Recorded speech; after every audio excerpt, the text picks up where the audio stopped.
Okay, and welcome back to another episode of Into the Code. Today I am joined by Major Arlen, aka Shannon slash Cannon of Hellforge Studios and Reload Magazine fame. Shannon, welcome. Thank you. Thank you so much for having me on. I'm really excited to be here. Yeah, it's great to have you here. So, first things first, tell us who you are, what do you do, and I already mentioned it at the top, but who do you work for? Give us a little bit more details on that. So, I am a former YouTuber and a Twitch streamer and a Doom modder. I also work for Hellforge Studios as the marketing director, which basically means I get to make memes, Hmm. and hopefully they make money for our games. And I also do reviews for Reload Magazine, which is a publication about indie retro first-person shooter games. Great, great. That's interesting that you bring up the whole making memes to hopefully, make money, because that's something as someone who's dabbled in content creation like that. It's interesting how like that's become a thing nowadays. Because I remember back when, let's say, I can't remember, late 2010s or not too late, early 2010s, like montage parodies were really popular on YouTube, and just that kind of low bar, low hanging fruit, zero effort, Yeah. meme.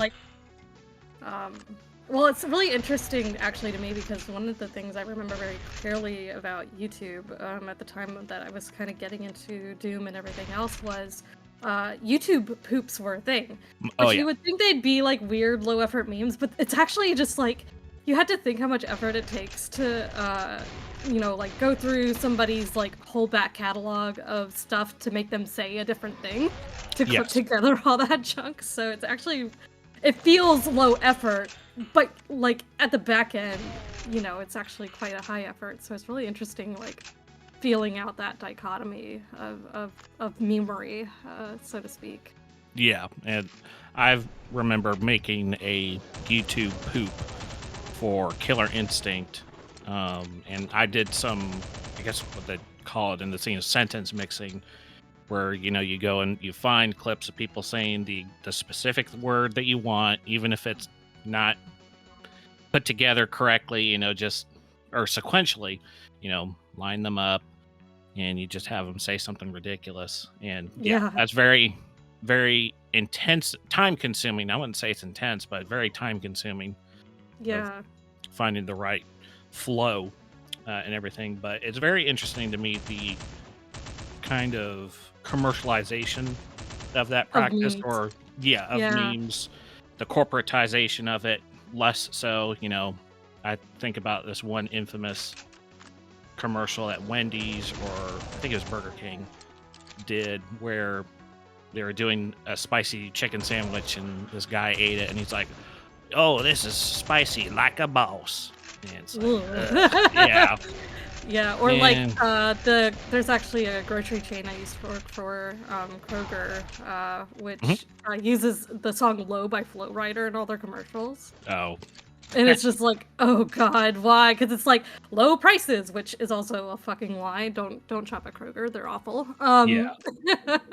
But anyway, yeah, but, like, luckily, we also had people like Dave Oshry, Uh-huh. who has to be, like, one of my heroes, basically, like, Mhm. if that's the only way I can put it. But, like, he memes and doesn't make it cringy. Like, everybody should learn from Dave Oshry, I think is my biggest, takeaway from Absolutely. all of that. Absolutely. I fully second your comment there about Dave. He's awesome. So, next thing that I want to jump into is the very, very, very beginning of you as someone who plays games, enjoys games. What would be your earliest video game memory? And if you can't think that far back, your earliest positive, like, oh, I finally beat X game or this or that, whatever. Yeah, so I actually grew up in a really, really, really conservative house. Well, not really, really conservative. There's definitely more conservative households in the U.S., but my parents were very anti-video game. Hmm. They had me when they were older. Like my parents were in their 40s when they had me, so Oh, they're definitely in that boomer, yeah. past boomer category, I would say. And they really were very much against excessive screen time Hmm. uh, when I was a kid. So yeah, we had no video games. Really, the only thing we had was like educational games. So basically, by the time I was in, starting elementary school, they had things like Reader Rabbit and all those, Hmm. the learning company games that came out. Carmen Sandiego was a really good one. Yeah. Davis Yeah, Beacon. like yeah, I didn't do Mavis Beacon, Hmm. but yeah, like yeah, just all those different sorts of games. We actually, when we were coming home from school in the summertime, they would send us home with like a workbook and then like a game on a CD from the learning company. So I would play those every summer. Hmm. And actually, they were really like I don't remember a ton about them, but I do remember that they were good and at least interesting enough to keep me entertained as a kid. But I Hmm. didn't really play like proper video games that much. I played them a little bit at daycare. Our daycare had a GameCube, so we played things like Mario Kart and Zelda and things like that. Awesome. So yeah, like I did play video games, but definitely it wasn't like a big part of my childhood growing up. Hmm. Cool. So yeah. Cool. What would be from that? Like, would it be Zelda or Mario Kart? What was something that really resonated with you? I think Zelda actually. I think it was Ocarina of Time I was playing. It could have been a different game. I honestly can't remember because I'm not a huge fan of the Zelda series. Hmm. Um, but I do remember really loving the artwork of the world and being able to explore that world in the limited time that I had to play because we all, of course, had to take turns because it was a daycare. Yeah. Um, so it wasn't like I could, continuously play and really get attached to it, but I do remember those early sparks of like this sort of open, world that really just resonated with me and still does, to be quite honest. Yeah. Excellent. That, especially at least in our generation, that seems to be a pretty common answer. Is a lot of people are always just going to go back to one Zelda or another. Yeah. I'm the same way. My brother and I spend a lot of time with Ocarina of Time. Um, It seems to be and like the one game that's really resonated with my generation. I feel like everybody's played that game to some degree, I feel like. yeah, and now that we've got this horrible, awful, not good news that they're gonna make a live action Zelda movie, it's like, is it It's been gonna so be? funny, like, watching people, like, try to, like, put in their best casting role, and somebody said Oh Michael my Cera god! as Yeah, Link, and I'm like, "Actually, yes, do that, please." yeah. Like, if you're gonna go that far and make a live action Zelda, at Yeah. least make it unforgettable. Yeah, You for real. don't make it mid. You need to go all out and Yeah. get Michael Cera, um, Yes. and ruin Ocarina of Time forever. I Yeah, have for real. a friend who is just despondent over the whole thing personally. Uh, So I feel bad as as someone who I haven't seen any of the movies. I need to. I need to suffer through it, but Doom fans, we've got two under our belt of, ugh, yeah. ugh, Actually, I'm gonna say something controversial, but I actually kinda like the Doom movies.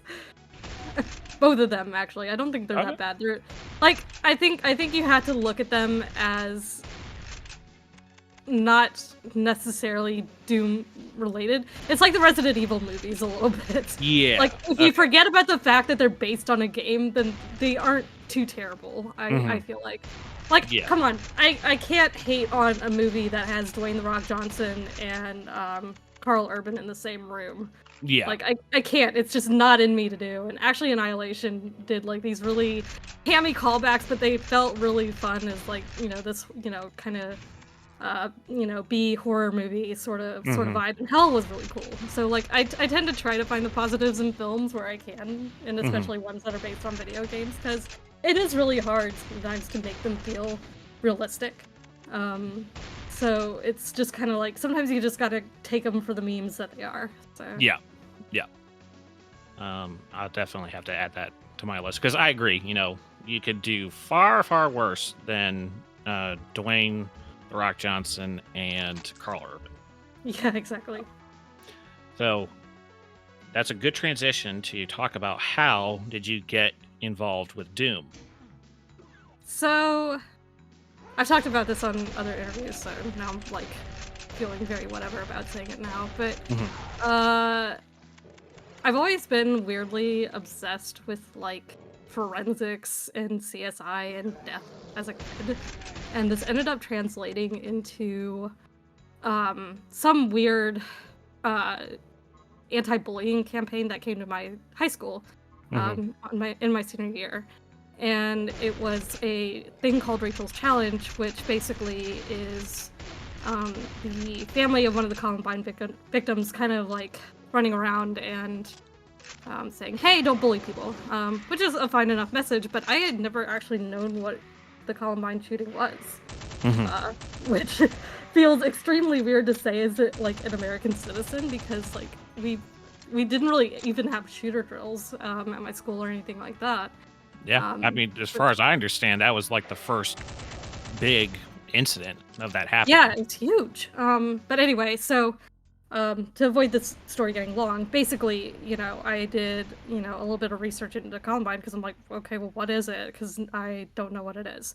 Hmm. Um, and as it turns out, the boys had played Doom, and people were like, oh my god, Doom is this horrible satanic game that caused these kids to go on a rampage. The whole satanic Yeah. panic and video game panic that ends up cropping up every few years now, Yeah. every time one of these things happens.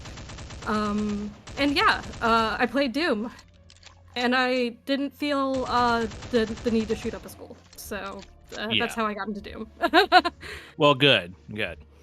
Yeah, I've been playing myself. Been playing shooters since far back as GoldenEye on the N64, and I've also Yeah. you know all those years and the amount of GTA that I've played, I've never felt the urge to run over people with a car or do anything else like that. So I Yeah. definitely on board with the whole, okay, let's not blame video games. There's more to it than this.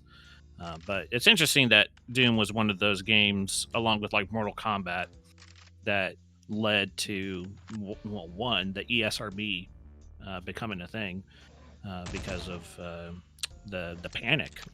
Yeah. I Around. mean, I think in the end, the ESRB is a good thing, more or Mhm. less. I mean, I won't agree with every decision they make, obviously, but um, I think more society as a whole tends to want to find reasons for things happening, reasons that explain a tragedy, and this just ended up being one of those things, Mhm. which sucks.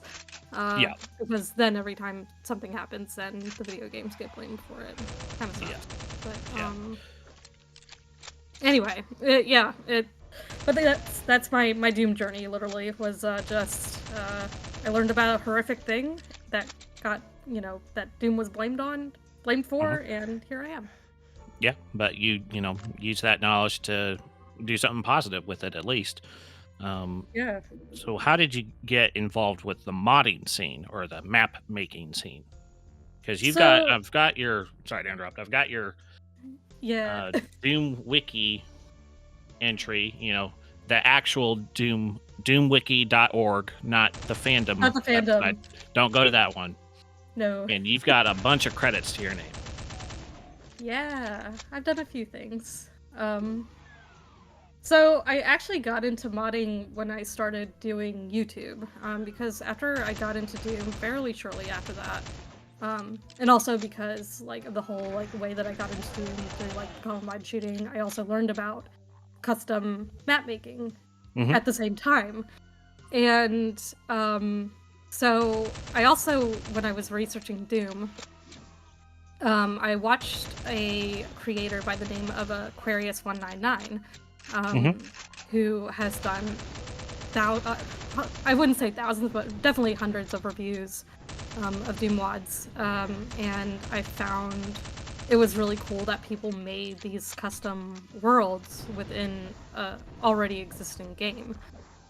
Yeah. So I decided I wanted to do YouTube, and do those things myself. And the very first, like, I think like the fourth review that I did, a person by the name of Obaki, um, came up to me and said, "Hey, can you review my stuff?" And I said, "Sure, I'll be happy to do that." And you know, as time went on, there were projects that he had started. Verse Hopper in 2018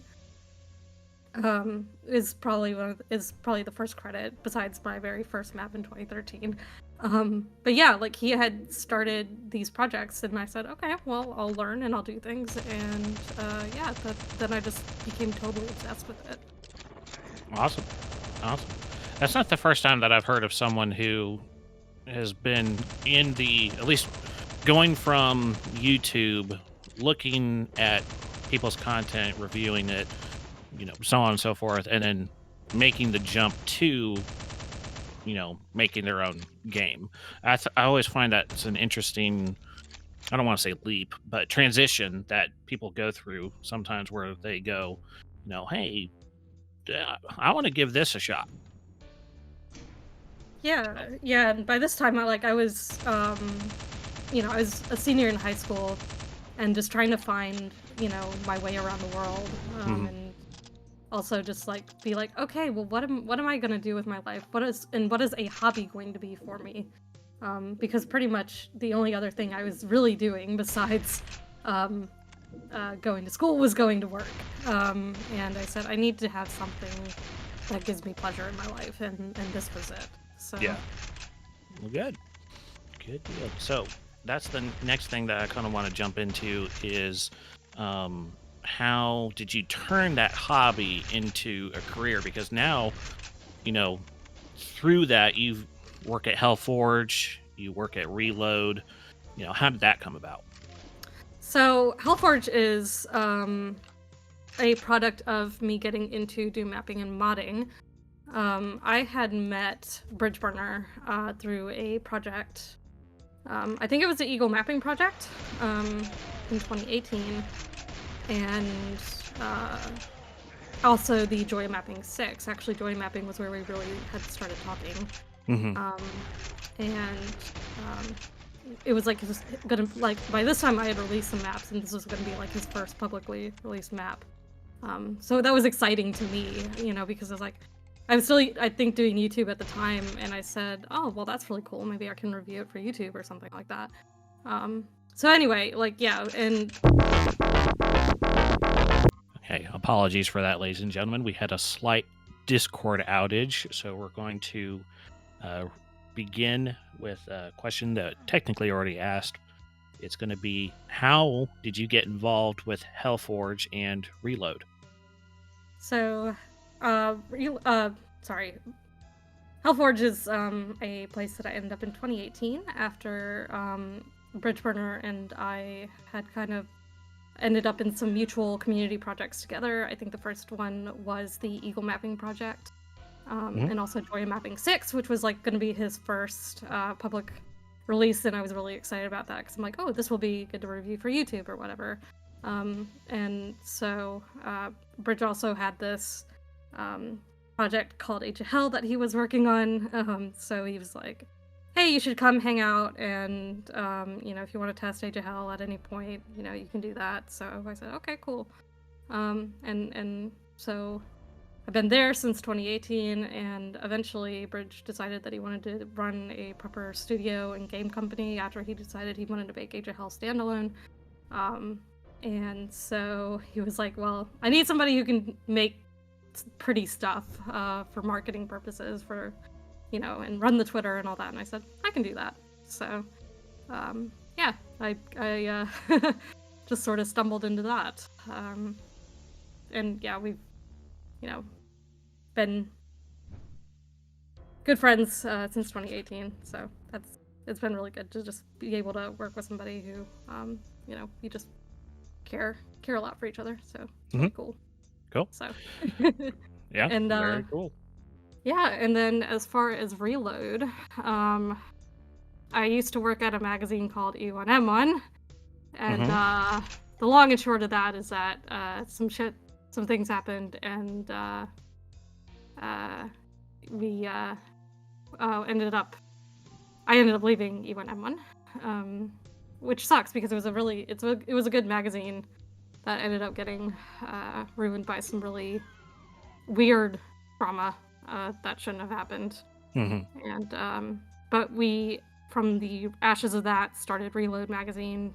Zach Murphy started Reload, and I of course came along for the ride because I really love writing.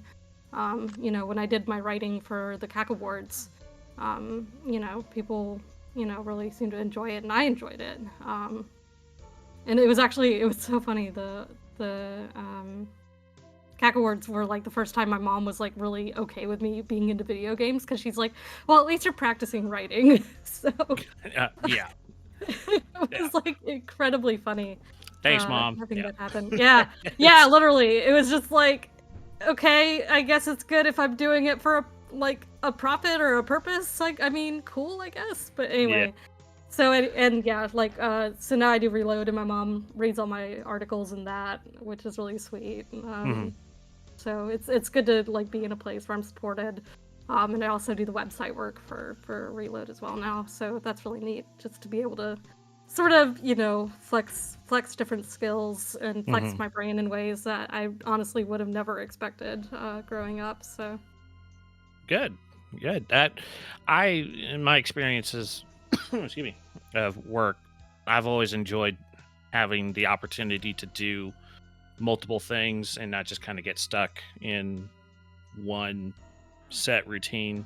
So I think that's pretty cool that you've been able to have that same kind of flexibility with your yeah, work.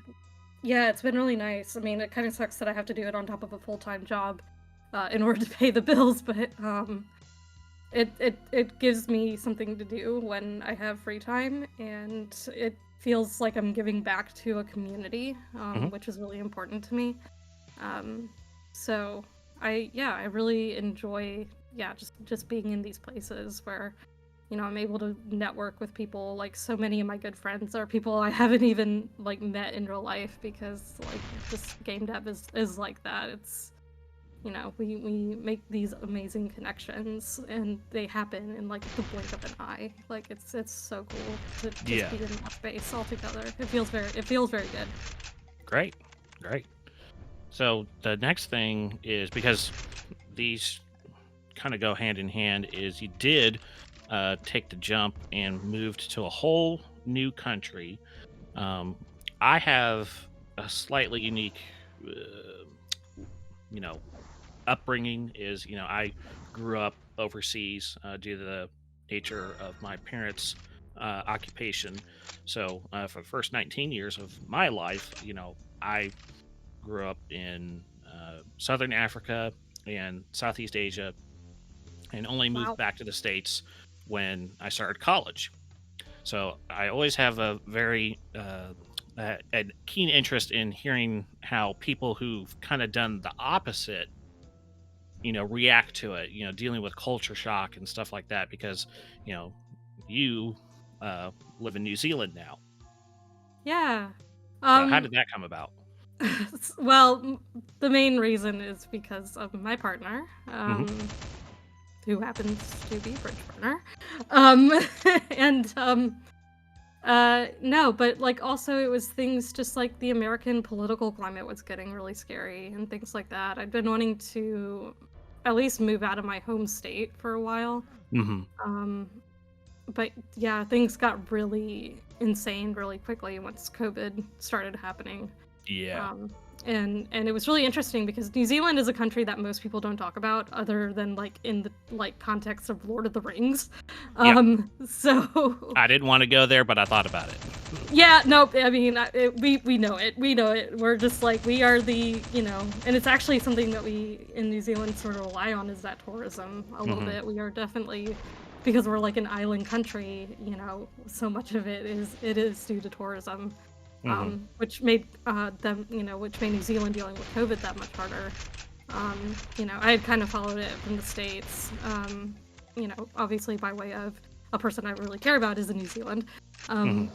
But it was also just things like New Zealand handling COVID in a way that was really different from much of the rest of the world, and seeming to do it in a really good way, like not the perfect way. I don't think anybody handled it perfect, to be totally honest, but Yeah. without getting too political about it, it was just like it felt like New Zealand just handled it better overall. Yeah. And so it ended up becoming like a really big like US media talking point for a little while, and then people started paying attention. It was really interesting to watch that happen. But yeah, like New Zealand is not a natural place for Americans to go, which is both a good thing and a bad thing, in my opinion. It's great because of, I don't agree with American style politics, is the long and short of it, and like not having that leaking into New Zealand is nice. But also it makes it harder for me to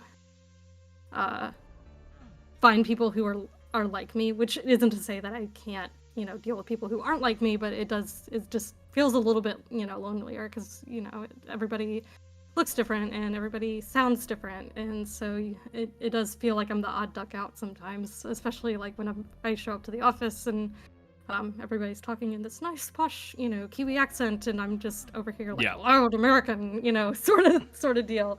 But no, I mean, Sorry, go ahead. Sorry, but yeah, like other than that, like overall I feel comfortable, I feel safe.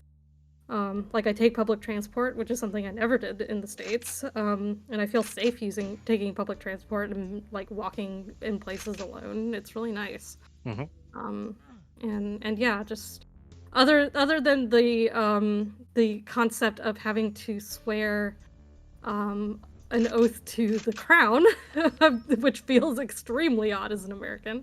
Yeah. Because technically New Zealand's a like sort of British colony, and kind of still celebrates in those traditions, the Guy Fawkes Day, all that sort of thing.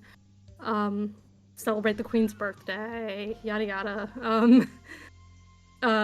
No, it's really it's nice, and actually probably the biggest thing I'll say about New Zealand is that it is a very diverse place, and it's diverse in a different way than the US is diverse. I think the US is begrudgingly diverse. And New Zealand, while it still has some of the same issues, it feels like people really are able to slot in there and still keep their own like home cultures, because like Auckland is like a hugely diverse area, and you have lots of Indian people, Chinese, Korean, Asian people, people from all over the world basically who have come to New Zealand, and all like find their niches and communities, and there isn't a whole lot of clashing between them, in the same way that you find in the US. I think it's really like people are just a lot more accepting of each other's just presence, which is a refreshing change, I think. It feels a lot less tense being here than it does in the US, I think. That's great. Yeah, I remember not too long ago watching a video on it was about, I can't remember what it was. It was titled something along the lines of, why isn't New Zealand part of Australia? And it briefly went over. It's like, well, there's a couple of reasons, distance, but also like the big thing is culturally, the English settlers in New Zealand, they got along with the Maori, the Yeah. people who were Yeah. there first, and Hmm. Australians didn't like that. So they didn't want to Yeah. have to put up with that. Yeah. So, And to be fair to Australia, well, I don't know if I need to be fair to Australia. Kidding, Australians, I love you. Um, there is a little bit of tension as far as between uh, oh gosh, I don't want to say Maori words because I'm gonna fuck them up, but uh, you know, English or it's the sort of like non-Maori and the Maori do have clashes, and it's not to say that they don't. mhm, There's been an increasing fear of the Maori language being written on signs, which is really odd to me. Because one, it's a beautiful language, and mhm, two, it's just like, yeah, there's a lot of people here who are Maori, so it's like I don't necessarily see this sort of thing happen in, like the US where there's like a Spanish, um, you know, translation of an English term. Like it ends mhm. up, so we have the same thing in New Zealand, only Maori. Yeah. Um, so there is a little bit of tension over things like that, but I think for the most part, people like Maori language and culture here um, is quite large. It looms quite large over New Zealand, which is the way it should be, I think. Yeah. Cool. I think, yeah. How do you say? Because I looked it up to see to get the pronunciation. I couldn't get it right. It's Aotearoa is like the I couldn't pronounce it if I tried. I've tried. okay. I'm still practicing my Maori every time Bridget and I go somewhere. Like if I see a like Maori place name, I'll try to practice pronouncing it. But I'm still definitely not perfect yet because I haven't Yeah. even been here a year yet. So Yeah. Well, it's great that you're learning. For those who don't know, Aotearoa is the Maori name for New Zealand. I think yeah, it's technically for the South Island, or yeah, I think no, it's it's for all of New Zealand. we're all in New Zealand. Okay, yeah. Yeah, yeah, yeah. So, and there's some kind of debate, or there was, where it's like, are we going to rename the country to Aotearoa, New Zealand, or New Zealand Aotearoa, or Because whatever? people's passports, like they switched it because it used to say New Zealand first and then the Maori translation, and now it's the Hmm. translation on top, which is kind of a big whatever. I'm like, both names are on there. It doesn't really matter. So, Yeah. um, Well, cool. Well, that's definitely on the short list for me as far as like tourist spots. First for me, obviously, it has to be Japan, but yeah, Japan's New cool. Zealand is I'd definitely say it's probably in the top three. I don't know what It's a second. beautiful country. Like it's amazing, actually.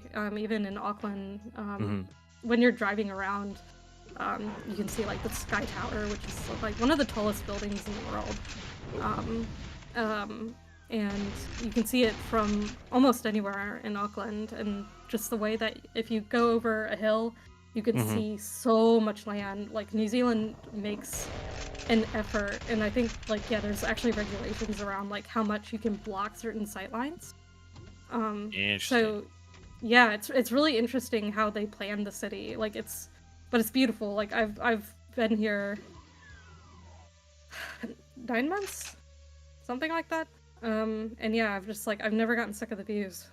It's really crazy. Even the ones that I go past, like every other day, it's just like, Hmm. yeah, no, this country's beautiful. I mean, overall, even in the crappier sort of seedier parts of town, it's still really beautiful. Awesome. Awesome. I love it. So I want to cut that part short because I do want to move on to the next question, or next series of questions.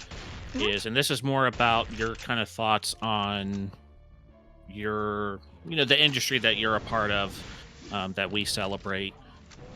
What's something that you love about your job, and then the exact opposite. What's something that you dislike, can't stand, and then to wrap that up, what is something that you wish people understood about your job? Yeah, so I'll probably talk more about like the studio, because that's my biggest love and joy. Hmm. And I will say that like the thing that I really love about my job is being able to work with devs to, help them. It's one less thing for them to worry about when they are working on developing their games. Like, one thing that so many indies struggle with is marketing their games because they do not have time. There are only 24 hours in the day, and like, they need to sleep, they need to make their games, they need to bug test their games and bug fix their games. Like, there is so much in game development that is hard that, like, marketing should just not be an issue. Like, and yeah, like, having to sit down and market your game on top of everything else that you're doing, just trying to get it done, it's exhausting. So, like, I really love the fact that it's just like one more worry that I can take off of them, when and if I can. It's like, and just, yeah, being able to work with them because, one other smaller aspect of my job is that I also do QA. To a certain degree, because a lot of people need their games tested on easiest difficulty, and I am the person for that because despite playing Doom and other games for 10 plus years, I still suck at video games. Yeah, I end up also doing QA, so it's being able to take weight off the devs' shoulders to a certain degree, I feel, is probably the best part of my job. Right. But yeah, the worst part of my job is having to also do it on top of a full-time job, which is going to be necessary.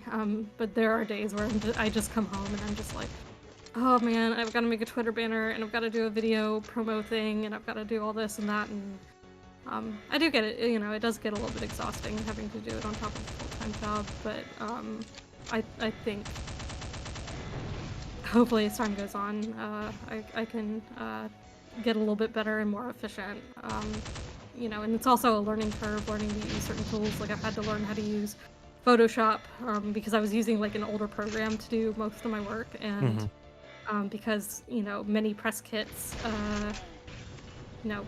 force you to use like PSD format. You have to use Photoshop in order to do that. And also, I don't like using Adobe products. The flip side of that being I'm learning how to do certain marketable skills, which is good.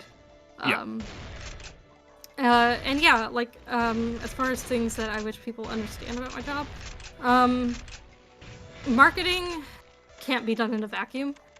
You have to understand a game in order to market it well, I would say, and talk like transparently and openly with your devs. And in return, devs have to be transparent with you. And I also wish that people would market their games transparently. There's been a few incidents this year that have happened.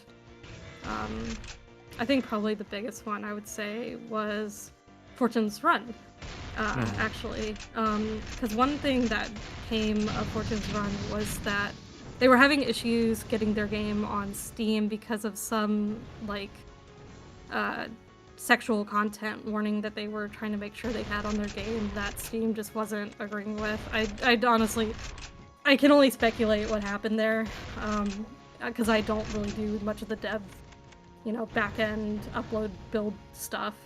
Yeah.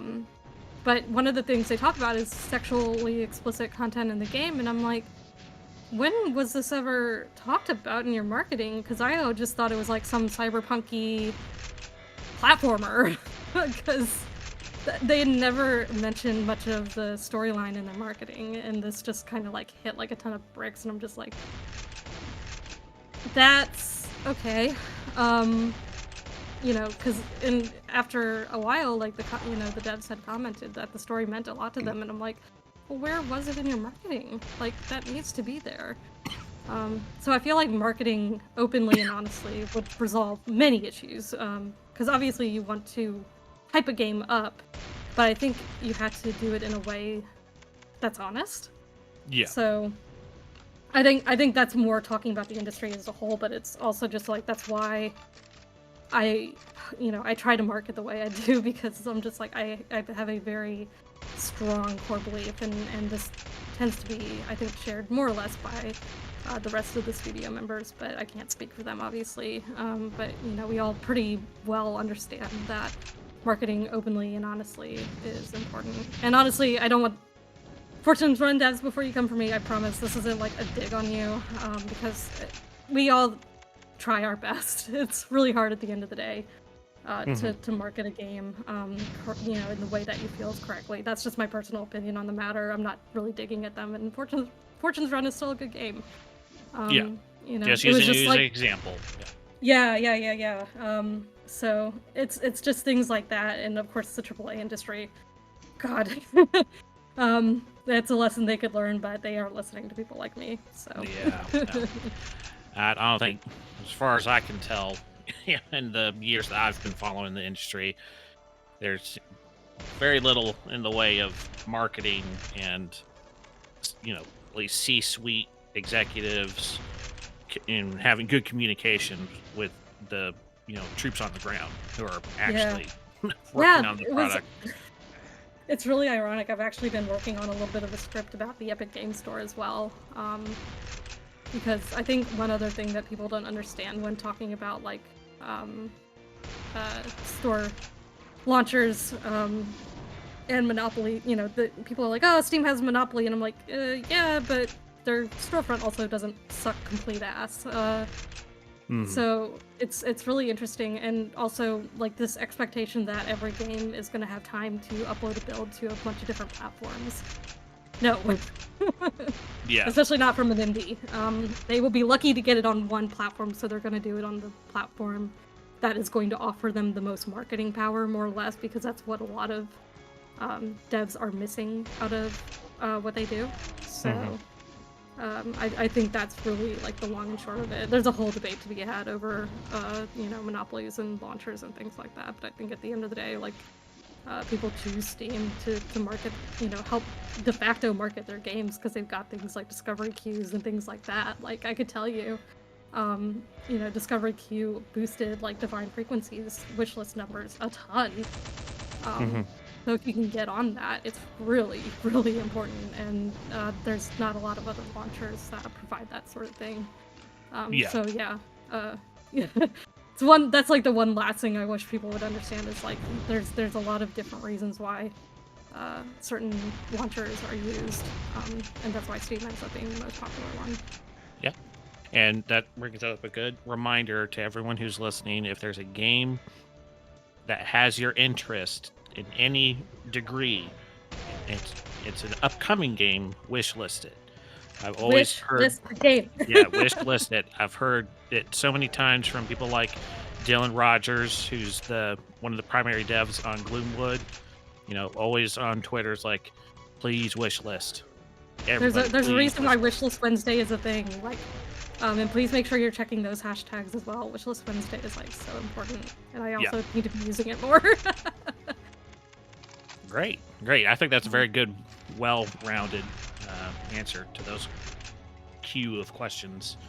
I guess I'm not sure if this is something that you are at liberty to discuss, but is there any projects that you're working on that you can share or kind of hint at, or is it just kind of all hands on Age of Hell? So we have all kinds of things in the works. Really the best way to look at and see what we've got going on so far is by looking at our YouTube page, where we've got all of our Realms Deep announcements. We have one more thing that we'll be announcing, but I can't talk about it quite yet. There's a couple things that are cooking that I really can't talk about, but we got an Age of Hell demo coming on November 24th, so probably I'll be doing some testing for that to make sure that all the noobs can play it. Yeah, just all kinds of things happening. Many of our demos are now out, and actually as we're recording this, there's a sale going on, and that also includes a lot of our demo games. So if you just want to see what we have going on, you can just have a look at our demos and you can see just how much we're cooking up. Relentless Frontier and Divine Frequency, everybody's working on something at the moment, and it's really just awesome to just be in the thrust of just a crap load of projects. Beyond Sunsets just released in early access as well. Mhm. And we were, more or less involved in, at least we were both like involved in QA. So, or a lot of our devs were as well. So, yeah, we're all just helping each other out and, all cooking on different things together, which is great. Like, I think the best thing about our company is that um, we all collaborate really well, and we Mhm. all, work in each other's projects and help each other out, which I think is the best. We're all, just one big happy family working on games, which is Yeah. great. Awesome. Um, Living the dream. yeah, for real. Good. So, second to last question. What games are you looking forward to the most next year? Oh man, do my own count? Yeah. Well, they're not mine. I just market them, but I Extranium. mean, marketing, that's still your thing. Close enough. Extranium's gonna be coming out 1.0 in May, which is really exciting. Mhm. Um, Sulaco? Mhm. Oh, however I've you been saying pronounce it. Sulaco. They'll be coming out, I think, early access in May as well. Mhm. Um, I'm sure there's a crap load of announcements that happened during Realms Deep that I've just been like, my brain has been just so drained with everything else that's been going on. It's been kind of crazy. Yeah. Um, like, yeah, like I have a ton of backlog from this year that I haven't even played yet. I bought like 10 games during the Realms Deep sale. Haven't touched a single one because we've just been all so busy. Yep. So I really haven't paid too much attention to future announcements because I'm very much a in the now sort of person, Mhm. which sounds a little bit strange for a marketer because we do have to like think ahead of it. But um, there are games that I am looking forward to that release this year that I haven't gotten a chance to touch yet. So Great. next year I'm just like I'm sure it'll just be a stacked and it'll be games that I haven't heard of before and I'll end up getting to write about and reload. So Mhm. if you want to see what I'm looking forward to there, you can probably just go read Reload Magazine. It is free on our website. So if you want to read any of those reviews, some of them don't have release dates yet, but who knows? They might be around next year, might release early access. Who knows? It's indie is very much up in the air and very full of surprises. So that's the nice thing, and also the pain of it is just like we have no idea what's going to be releasing when. So Mhm. Cool deal. And what is the URL for? Is it just Reload it is. Magazine? Oh my gosh, I don't even remember. It's reload-magazine.net. Not Okay. .net. Dot Not .com. .com is dead. That was our old website, but it is now defunct. So yes, reload-magazine.net, and if you do /mag-shop, Mhm. you can find our all of our stuff. We will hopefully be getting proper print issues coming out as well there, but no, haven't gotten really any word on that because it's been a little bit of a progress trying to get all that squared away. But Jared's been doing a wonderful job between all of his streams and just being Jared and being involved with 3D Realms and hosting Realms Deep. Like Jared's been our fearless leader on that account, and Yeah. so trust in Jared. I trust in him, and eventually we'll be getting print stuff out. We also need to get like print stuff for Kickstarter done, but we're getting there. Just we're all kind of figuring it out. The joys of working sort of freelance, in this industry. Just you figure it out as you go along. Yeah. Awesome. Um, That's the mantra. Trust in Jared. yes. Cool. Yep, and you can also read our samplers for free on there as well. Cool. I'll make sure that this is all linked in the description as well, so no worries Wonderful. there. Thank you. And then, so I sent you over a list of questions, but there was one on there that I made sure that I clipped out because I wanted to be a little bit of a surprise because it's potentially, could lead to spicy discussion, a little bit of an Ooh, escalation to end I things love off. that. Let's go. So, what is your controversial food opinion? Oh, controversial food opinion. Oh, pineapple on pizza. That's probably milquetoast, but pineapple on pizza. I'm going with that. For or against? Four for For. sure. Okay. That is such a milquetoast one. Also, I am the weirdo that puts sugar in their hot tea instead of milk. And I like Lady Grey tea. I don't like black tea as much. Okay. I have no experience with tea. I didn't even know that was a. I'm gonna thing. offend every British and Australian and Kiwi person I know probably. I've seen them.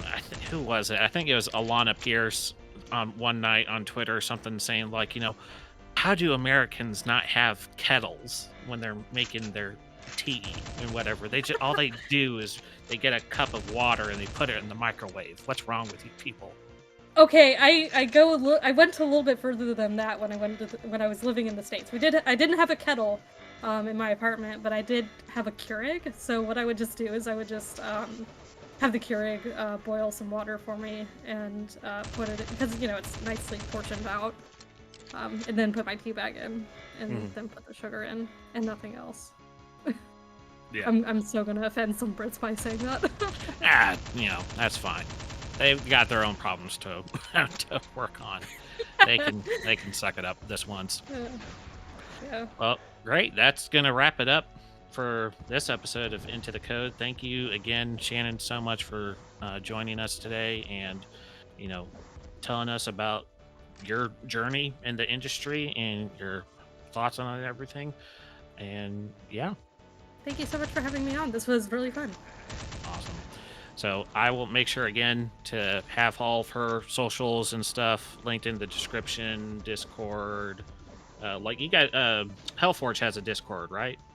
Yes, we do. It is discord.gg, I think /Hellforge. I could be wrong. I think /Hellforge, but yeah, it could be in the description. I probably should. I probably should join that too. Now. How are you not in there yet? Come on, man. It's good. I'm not the biggest Discord person. That is fair. Yeah. But yeah, I'll make sure all that is linked in the description. So yeah, thanks again for listening, and we'll see you guys next time. Bye-bye. Bye.